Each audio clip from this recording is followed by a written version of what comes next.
Lihat dua gambar bangunan ini, dan ini. Sama-sama dua lantai kan? Tapi kenapa ukuran kolomnya beda banget? Yang satu biasa aja, yang satunya segede raksasa.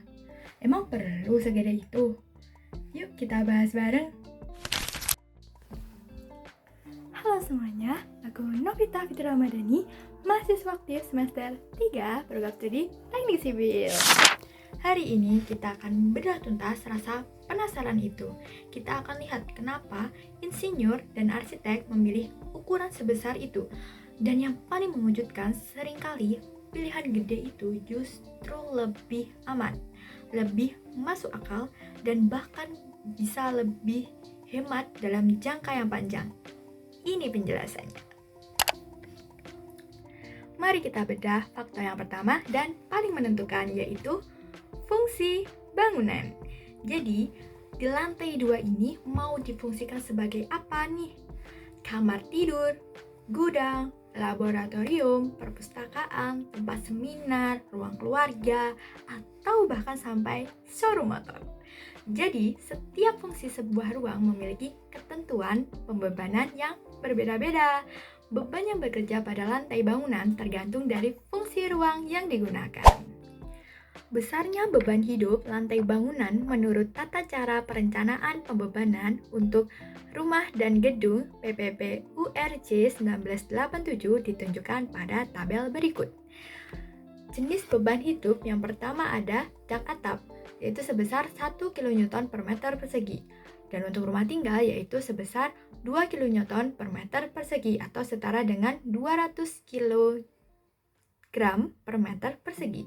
Dan untuk kantor, sekolah, hotel, rumah sakit 2,5 kN meter persegi.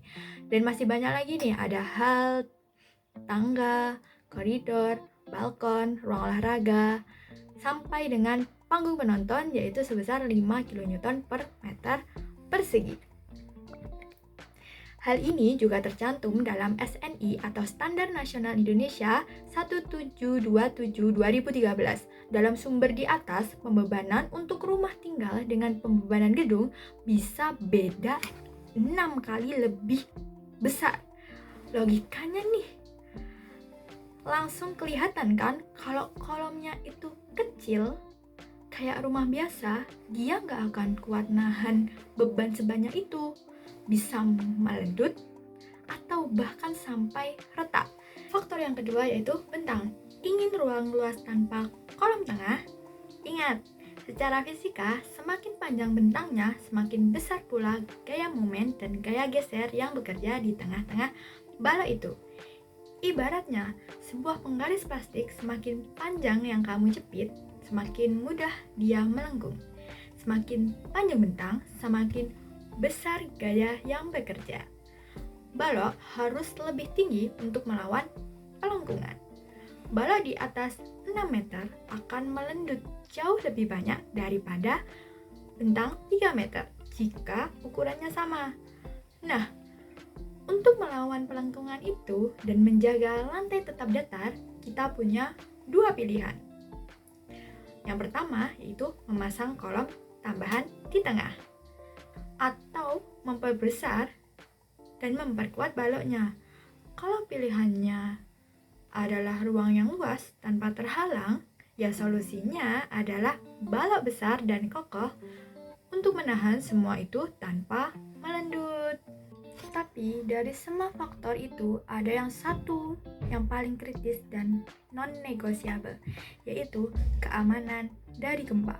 Kita hidup di negara Indonesia, di mana kita berada di cincin api Pasifik. Gempa bukan soal jika, melainkan kapan. Standar kita, Standar Nasional Indonesia tentang gempa yaitu 1726 tidak hanya meminta bangunan itu kuat, tapi lebih spesifik, harus memiliki duktilitas. Maksudnya, struktur harus punya kemampuan untuk berdeformasi, melengkung, menyerap energi gempa tanpa runtuh tiba-tiba. Dan kemampuan berdeformasi ini datang dari detail penulangan yang sangat spesifik. Kolom harus punya tulangan inti yang cukup, lalu dibungkus oleh sengkang atau besi ikat yang rapat. Jadi, besarnya kolom itu seringkali bukan cuma untuk kekuatan tarik tekan, tapi lebih untuk menyediakan bangunan yang layak bagi sistem tulangan penyelamat jiwa itu. Bagaimana sih cara estimasi ukuran balok dan kolom secara sederhana? Berikut rumus sederhana yang bisa kalian pakai.